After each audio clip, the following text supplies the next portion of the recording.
안녕하세요. 저는 제 인생이 롤러코스터와 비슷하다는 생각을 하면서 살아왔습니다. 누구든 인생을 살면서 굴곡이 조금씩 생기기 마련이지만 저 같은 경우는 마치 롤러코스터를 타는 것처럼 굴곡의 차이가 엄청난 삶을 살았던 것 같아요. 롤러코스터와 제 인생이 조금 다른 점이 있다고 한다면 롤러코스터는 위로 올라가다가 가파르게 내려가고 다시 위로 올라가다가 가파르게 내려가잖아요. 반면 제 인생은 평평한 평지를 다니다가 갑자기 지하로 훅 꺼지고 다시 점점 평지로 올라가더니 내려올 생각을 안 하고 하늘 위까지 올라가는 길만 생기더라고요. 한마디로 힘들었던 고난을 이겨내고 지금은 꽃길만 걷고 있다는 말이죠.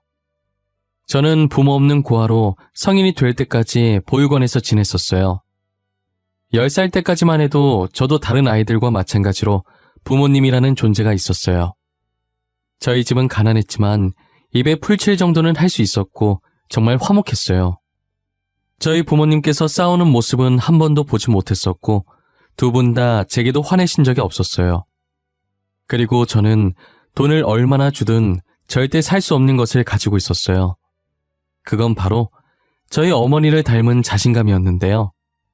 다 쓰러져가는 집이었어도 부끄러워하지 않고 친구들을 데리고 와서 놀곤 했어요. 돈 많은 친구들은 가난하지만 어디 가서든 기죽지 않고 자신감 넘치고 당찬 저의 모습에 부러워했었죠. 자신들은 항상 부모님들 기에 눌려 자신감이 사라진다고 했었거든요. 솔직히 돈 많다고 해서 그게 다 부모님 돈이지 친구들이 돈이 어디 있겠어요. 저는 성인이 될 때까진 모든 학생들은 평등하다는 생각을 항상 가지고 있었어요. 그래서 돈 많다고 유세 부리는 친구가 있다면 그게 자기 돈이냐고 따끔하게 한마디나 했죠. 야, 너한테서 이상한 냄새가 나. 나한테 가까이 오지 마. 너 때문에 가난 옮으면 어떻게 할 거야? 저리 가란 말이야. 너는 입에서 더러운 냄새나. 그렇게 돈이 많으면 제발 그 돈으로 네 입냄새나 좀 없애. 저렇게 고약한 냄새가 나는데 누가 너랑 말을 섞고 싶어 하겠니? 뭐? 너 말 다 했어? 우리 엄마 아빠가 누군지는 알고 그러는 거야? 아니, 나 아직 말 다 못했다. 왜? 너희 부모님이 누군지 내 알 바 아니거든? 그렇게 대단한 분들이면 너가 이런 식으로 행동해도 돼? 그거 너가 부모님 얼굴 먹칠하는 거야. 제가 집에 돈이 없어서 그렇지 자신감 넘치고 똑부러져서 어디 가서 절대 기죽지 않아요. 친구들이 무시한다고 한마디 하면 저는 두 마디로 갚아줬어요. 그러다 보니 제 성격이 너무 쿨하고 멋있다고 놀리던 애들도 다들 저를 좋아해 주더라고요. 어떻게 하면 그런 성격을 가질 수 있는지 물어보는 애들도 많아졌고요. 저도 방법을 알면 알려줬을 텐데 타고난 성격이라 어떻게 알려줄 방법이 따로 없었죠. 그렇게 자신감 넘치던 제가 언제 한 번은 자신감을 완전히 잃은 적이 있었어요. 그건 바로 저희 부모님이 세상을 떠나셨을 때입니다. 뭐가 그리도 급하신 건지 제가 10살이 되던 해 두 분 다 병으로 제 곁을 떠나셨어요. 아버지께서는 위암으로 돌아가셨는데 저는 이때 이 세상은 돈 없이는 절대 살아갈 수 없다는 것을 느꼈죠. 아버지를 살리려면 병원에 가서 수술을 받아야 하는데 아무래도 저희 형편이 많이 안 좋았고 당장 수술할 돈이 없어서 병을 고칠 시도도 못 해보고 그렇게 아버지를 허망하게 보내고 말았어요. 저처럼 어떤 순간에도 늘 씩씩하시던 어머니께서는 아버지를 보낸 슬픔에 처참히 무너지셨죠. 정말 한동안은 표정이 없는 사람처럼 지내다 마음의 병을 얻고 세상을 떠나셨어요. 전 돈이 없어서 부모님이 아픈 모습을 보고도 그저 가만히 지켜만 봐야 했어요. 나날이 안 좋아지는 부모님의 상태를 볼 때마다 제 마음도 찢겨지기 시작했어요. 결국 부모님을 다 잃은 저는 갈 곳이 없어서 저와 비슷한 처지의 아이들이 모인 보육원에 가게 되었어요. 처음엔 더 이상 부모님이 제 곁에 없다는 걸 믿지 못했고 적응도 제대로 못했던 것 같아요. 제 전 재산은 부모님이었는데 전 재산을 잃으니 자신감도 많이 사라져 있더라고요. 그러다 보내는 이에 아무런 주소도 이름도 없이 받는 사람의 제 이름만 적힌 택배가 하나 온 거예요. 원장님이 주신 상자를 열어보니 안엔 편지가 든 봉투와 함께 옷과 필기구들이 있더라고요. 봉투 안엔 편지만 있는 줄 알았는데 현금도 들어있었어요. 편지를 읽어보는데 앞으로 자신이 저를 후원해주고 싶다는 내용이 적혀 있더라고요. 감사하다는 답장을 보내고 싶어도 익명으로 온 것이라 보낼 수 있는 방법이 없었어요. 혹시나 싶은 마음에 원장님께 물어봐도 모른다는 대답만 돌아올 뿐이었어요. 원장님, 이게 다 뭐예요? 이거 저한테 온 거 맞아요? 편지 읽어보니까 맞는 것 같긴 한데 도대체 누가 이걸 왜 저한테 주신 거예요? 글쎄, 나도 모르겠네. 보육원 입구에 누가 두고 갔길래 내가 가지고 왔는데 상자 위에 기진이 네 이름이 적혀 있길래 너한테 온 것 같아서 준 것뿐이야.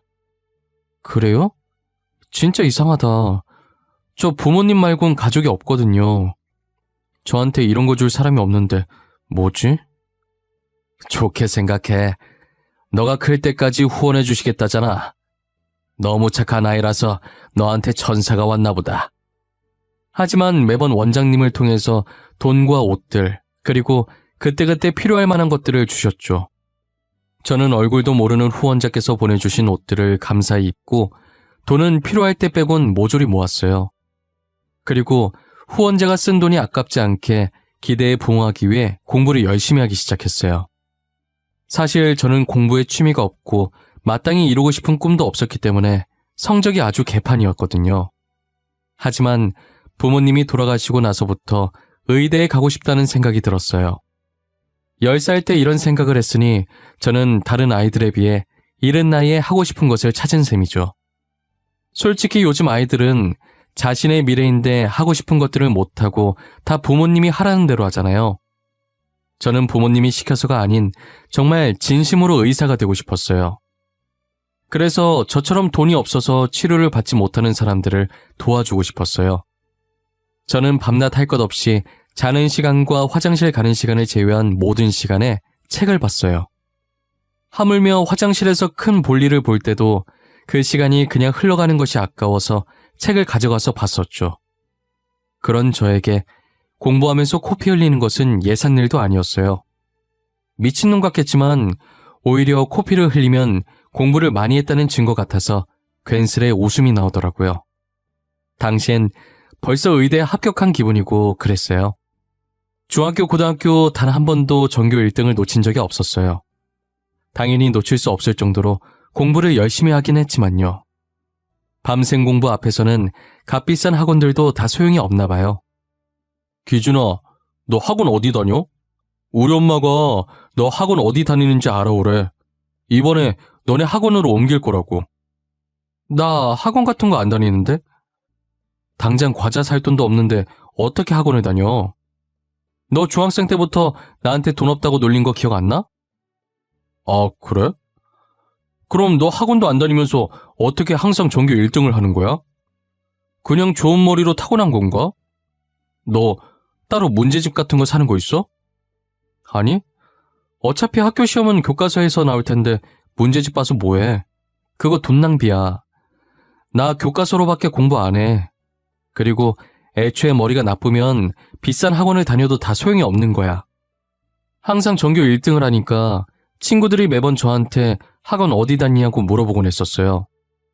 그리고 저는 수능까지 잘 봐서 그토록 가고 싶어 했던 명문대 의대에 합격할 수 있었어요. 후원자분께 감사 인사를 전하고 싶은데 여전히 아는 게 없으니 보육원에서의 마지막 밤을 보내며 집에 오는 길에 산 케이크에 초를 불고 하늘에 대고 감사하다고 소리쳤어요. 제 목소리가 얼굴 없는 천사에게 들릴 수 있을지는 모르겠지만요. 20살이 된 저는 더 이상 보육원에 있을 수 없어서 월세방을 찾아 나섰어요. 후원자께서 어떻게 아셨는지 제가 떠나는 날 아침에 또 택배를 보내셨더라고요. 의대 합격을 축하한다고, 감사 인사 잘 들었다고 하시면서 이제 20살이면 보육원에 나와야 할 텐데 등록금이랑 집 구하는데 보태라고 돈을 보내주셨더라고요. 진짜 어떤 분인지 너무 궁금했지만 보육원 원장님은 끝까지 안 알려줄 생각이신 것 같았어요. 후원자분께서 익명을 부탁하신 것 같아서 더 이상은 묻지 않았어요. 후원자께서 주신 돈으로 합격한 대학교에 등록금을 입금하고 학교 근처에 자취방을 구하는데 반전세까지는 아니지만 반전세 못지않은 조건으로 월세가 싼 원룸을 구할 수 있었어요.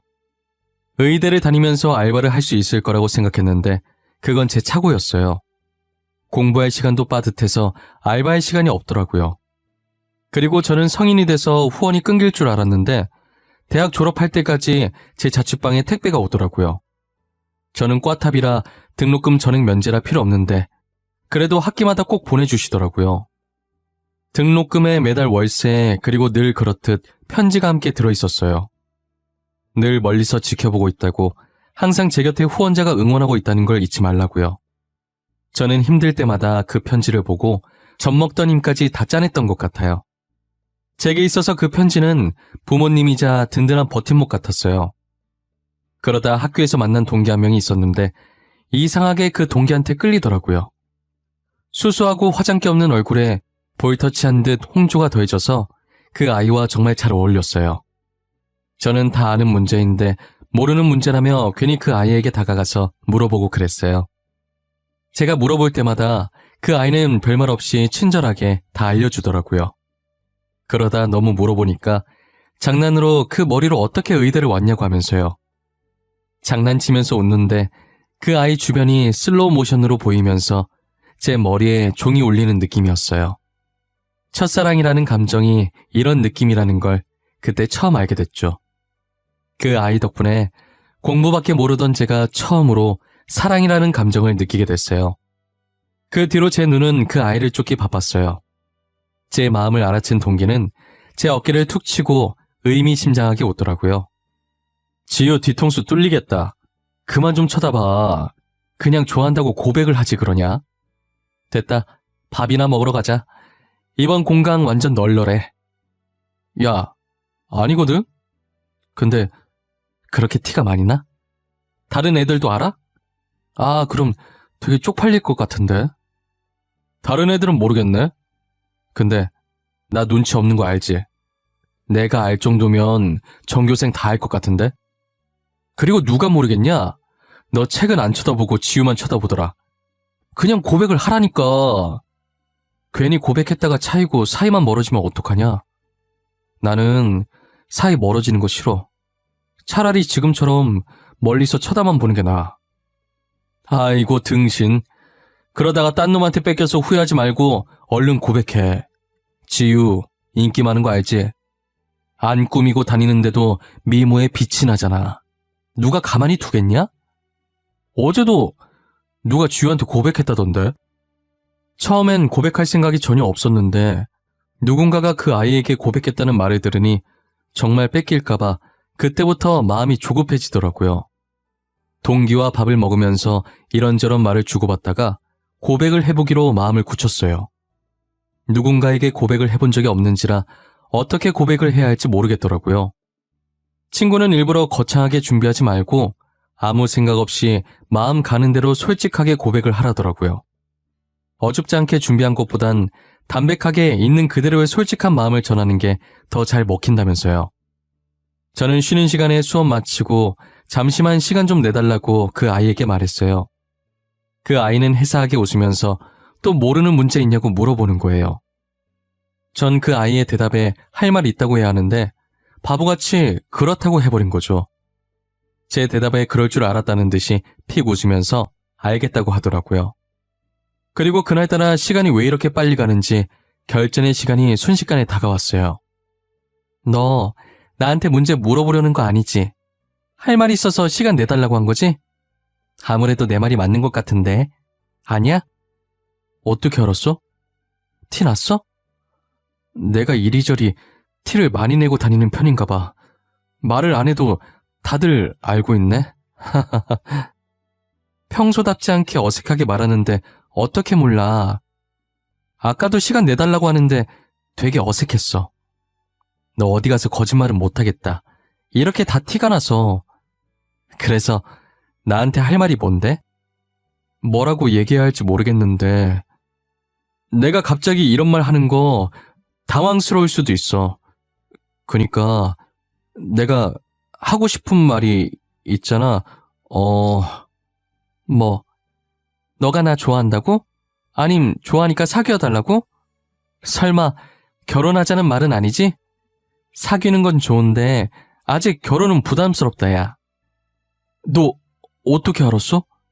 설마 강지우가 너한테 말했어? 이 자식을 그냥... 무슨 소리야? 걔가 누군데? 아니, 자기가 티 다 내놓고. 그렇게 티를 내는데 어떻게 몰라. 너 꽈탑이잖아. 모르는 문제가 있을 리가 없을 텐데 괜히 나한테 계속 물어보는 거면 말 다 했지 뭐. 알고 보니 저만 빼고 제 짝사랑을 다 알고 있더라고요. 제가 하도 티를 내고 다녀서 저처럼 혹시나 그 아이를 제게 뺏길까봐 다른 애들이 줄줄이 고백했다가 대차게 차였다고 하더라고요. 저는 왜 받아주는 거냐고 물으니 다른 애들은 검은 속내가 빤히 보였는데 저는 너무 순수해 보였대요. 자신에게 다가가는 방식도 다른 애들처럼 막 다가오지 않고 어린아이 마냥 모르는 문제 있다는 핑계로 매번 수줍게 그러고 있으니 순박한 매력에 자연스럽게 마음을 열게 됐대요. 사귀면서 알게 됐는데 당시 여자친구한테 관심 있는 거 티내려고 선 넘는 애들이 많았다고 하더라고요. 안 꾸며도 이뻐서 그런 것도 있는데 여자친구가 금수저라 더 그랬다나 봐요. 저도 여자친구가 금수저라는 사실을 몰랐는데 직접 말해줘서 알았어요. 여자친구는 제 속이 너무 투명하게 보여서 좋대요. 그래서 저는 여자친구한테 앞으로도 지금처럼 거짓없이 늘 솔직하려고요.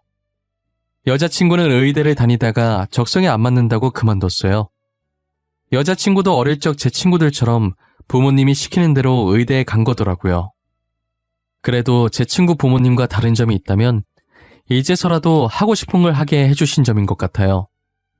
최근에 부모님이 혹시 하고 싶은 게 따로 있냐고 물어서 이제서야 하고 싶은 일을 하게 됐다더라고요. 늦게 시작하긴 했지만 워낙에 하고 싶었던 일이라 열심히 하니 금방 하겠더래요. 그래도 할 수 있는 걸 하게 되어서 정말 다행이라고 축하해주고 옆에서 응원해 주었어요. 그렇게 저희는 한 번도 싸운 적 없이 5년 정도 더 만나다가 결혼을 했어요. 처음에 결혼 얘기가 나왔을 땐 제가 부모가 없으니 자꾸 위축이 되는 거예요. 여자친구는 괜찮다고 하는데 예비 장인 장모님이 보시기엔 어떨지 모르겠더라고요. 여자친구에게 고백했던 날보다 인사드리러 가는 날이 100배는 더 긴장됐던 것 같아요. 하지만 제가 생각했던 것과는 달리 예비 장인 장모님께서 저를 엄청 따뜻하게 맞이해 주시더라고요. 얘기 많이 들었다고, 그동안 얼마나 고생했겠냐고 저를 안아주시는데 저도 모르게 눈물이 났어요. 여자친구도 옆에서 보다가 제가 우니까 놀래는 것 같더니 이내 저와 같이 울어주더라고요. 예비 장인 장모님은 그런 저희의 모습을 보고 보기 좋다고 엄청 흐뭇해하셨어요. 정말 잘 어울리는 선남선녀라면서 저를 보니 하나뿐인 딸 마음 편히 맡길 수 있다고 하시더라고요. 저는 많이 부족하지만 믿고 결혼 허락해 주셔서 감사하다고 큰절을 올렸어요. 여자친구도 옆에서 저라고 예비 장인 장모님은 아니라면서 맞절을 해주시더라고요. 이렇게 따뜻한 분들 덕분에 처음으로 인사드리러 가는 자리이자 상견례나 마찬가지인 자리는 처음부터 끝까지 화기애애하게 잘 마칠 수 있었어요. 저는 후원자분께 편지 한 통을 남기고 싶어서 제가 살았던 보육원에 다시 찾아갔어요. 원장님께 의사가 됐다는 소식을 전해드렸고 곧 결혼까지 한다고 말씀드렸어요. 원장님은 그게 정말이냐면서 축하한다고 저를 얼싸안으시면서 기뻐하셨어요. 그리고 제가 부탁이 하나 있다고 하자 대충 눈치를 채신 것 같더라고요. 후원자분께 감사했다고 편지 한 장 쓰고 싶은데 전해줄 수 있으시냐고 물었죠. 원장님께서는 이제껏 모른다고 했던 대답과는 달리 온화하게 웃으시면서 그렇게 하겠다고 하시더라고요. 저는 이렇게 제가 의사가 될 수 있었던 것도, 그리고 결혼을 할 수 있었던 것도 다 후원자님 덕분이라고, 정말 감사하다고, 그리고 올 수 있으면 잠깐이라도 식장에 오시라는 편지를 남겼어요. 그걸 청첩장과 함께 원장님께 전달해드렸죠. 원장님은 잘 전달해주겠다고 결혼 진심으로 축하한다고 말씀해 주셨어요. 제 편지가 꼭 후원자분께 무사히 잘 전달됐으면 하는 마음으로 보육원을 떠났어요. 드디어 결혼 날이 왔고 혹시나 후원자분께서 오시지 않으셨을까 싶어서 자꾸 두리번거리게 되더라고요. 저는 후원자분을 보지 못했고 시간이 다 되어가서 신랑 입장을 하기 위해 대기실로 발걸음을 옮겼어요. 제가 고아원에 처음 갔을 땐 의사가 될 것이라고는 감히 엄두도 못 냈고 이렇게 좋은 아내와 처가 식구들을 맞이하게 될 것이라는 상상도 못했어요. 입장 전까지 이게 꿈은 아닌지 허벅지를 몇 번이나 꼬집어 봤는지 몰라요. 아픈 느낌이 선명하게 나는 게 확실히 꿈은 아니더라고요. 저는 무수한 사람들의 힘찬 박수와 함성을 받으며 입장을 하기 시작했습니다. 양쪽 귀빈들께 인사를 하면서 빠르게 눈을 돌려보았지만 후원자분은 안 계신 것 같았어요. 혹시나 편지가 전달되지 않은 것인지 무슨 일이 생기신 건지 오만 가지 생각이 다 들더라고요. 그래도 한 번뿐인 결혼식이니 망칠 수가 없어서 아무렇지 않게 신경 쓰이지 않는 척 했었어요. 결혼식을 끝마칠 때쯤 양가 부모님께 인사하는 시간이 있었는데 비어 있어야 할 제 부모님석에 장모님이 앉아 계시더라고요.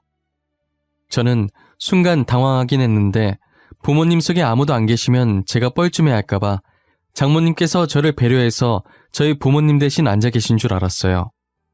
인사를 하는데 눈물이 살짝 맺히려고 할 때 장모님께서 저를 안아주시는 거예요. 그동안 고생 많았어. 부모님 안 계시다고 엇나가지 않고 잘 자라줘서 고맙다. 늘 뒤에서 응원하고 있었어. 처음으로 보내준 편지도 잘 받았고. 기진이 네가 내 사위라서 참 다행이야. 편지요? 제가 장모님한테 편지를 썼었나?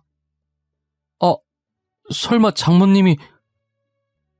정말 장모님이 제 후원자셨어요? 일단 시 끝내놓고 마저 이야기하자. 내가 다 이야기해줄게. 이제야 내가 마음이 놓이네. 앞으로 우리 못난 딸 잘 부탁한다. 알고 보니 뒤에서 저를 응원해주시고 후원을 아끼지 않았던 얼굴 없는 천사가 제 장모님이셨어요. 장모님께서는 저희 어머니께 살아계실 때 세상에 둘도 없는 절친한 친구 사이였던 거예요. 장모님 집안이 원래도 엄청 부유한 집안이었는데 늘 자기 잘난 맛에 사는 가족들 때문에 언제나 자신감이 없었고 항상 기죽은 상태로 계셨다고 하시더라고요. 그러다 동네 계곡에서 저희 어머니를 알게 됐는데 딱 봐도 가난해 보이는 저희 어머니가 기죽지 않고 누구보다 당차게 할 말 다하고 사는 모습을 보면서 자신의 롤모델로 삼으셨다는 거예요. 보통 잘난 척하는 가족들에게 둘러싸이면 보고 배운 것이 그것밖에 없어서 집에서는 기가 죽어도 밖에 나와서는 어른들이 하는 행동 그대로 하잖아요. 저희 장모님도 어린 마음에 저희 어머니한테 가난하다고 한 소리 한 모양이었어요. 너네 집에 물 안 나와서 씻으러 여기 온 거야? 너한테 냄새나. 가난한 냄새. 그건 씻어도 절대 안 지워지는 냄새인데. 너 진짜 말 못되게 하는 재주 있구나? 나 씻으러 온 거 아니고 너처럼 그냥 놀러 온 거야. 그리고 나는 가난하긴 해도 행복해. 근데 넌 부잣집 딸 같은데 왜 그렇게 슬퍼 보여? 내가 슬퍼 보인다고? 아닌데? 나 행복하거든? 나 무지무지 행복해. 너는 가난한데 어떻게 행복해? 돈 없으면 불행한 거 아니야? 나는 그런 생각하고 있는 너가 더 불행한 것 같아. 행복의 가치는 돈으로 매길 수 없어.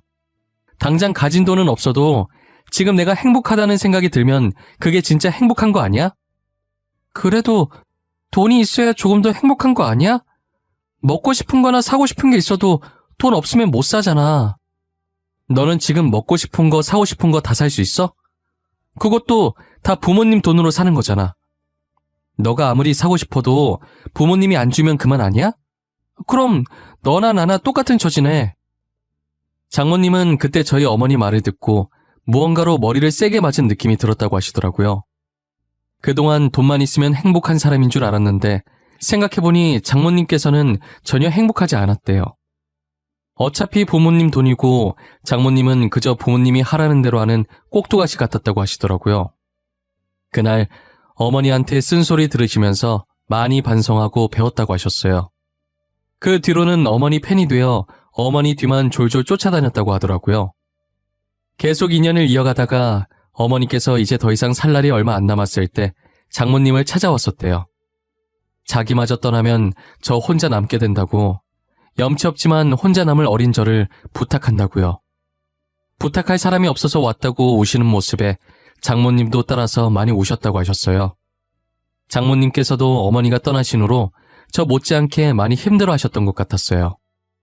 장모님은 어머니의 부탁을 들어주기 위해 제가 보육원에 들어가는 순간부터 원장님께 비밀 지켜달라고 하고 뒤에서 몰래 후원해 주시고 계셨던 거죠. 그리고 저를 사위로 맞이하고 싶어서 아내에게 일부러 의대에 가라고 집착하셨다더라고요. 저와 아내가 대학을 다니면서 자연스럽게 만나게 해주려고 그랬던 것이었어요. 저는 농담 삼아 저희가 운 좋게 만나서 다행이지 각자 다른 짝 생겼으면 어떡할 뻔했냐고 하니까 그런 생각은 안 해봤다고 무서운 말 하지 말라면서 제 어깨를 안 아프게 살짝 치셨어요. 그러시더니 정말 제 말처럼 그런 상황이 왔다면 정말 끔찍할 것 같다고 하시더라고요. 치를 떠시는 장모님을 보고 웃으면서 그래도 이렇게 만나서 다행이라고 앞으로 사위 노릇 잘할 테니 꼭 저희 곁에 오래오래 살아달라고 하면서 살짝 안아드렸어요. 저희 이야기를 듣고 장인어른께서는 흐뭇하게 쳐다보고 계셨고 아내는 눈물을 흘리고 있었어요. 제가 이렇게 의사가 되고 좋은 가족들을 만나게 된 건 다 장모님 덕분이라고 생각했는데 알고 보니 험난 세상 속에서 혼자서 꿋꿋하게 잘 버텨준 어린 아들에게 주는 어머니의 선물이셨던 것 같아요. 저는 그동안 장모님과 어머님께 많은 사랑을 받은 만큼 다른 사람들에게도 베풀기로 마음먹었어요. 결혼한 지 2년쯤 지났을 때 장인 장모님께서 제 개인 병원을 하나 차려주셨었어요. 그래서 평일엔 병원 일을 하고 주말엔 보육원에 가서 봉사 차원에서 무료 치료를 해주었죠.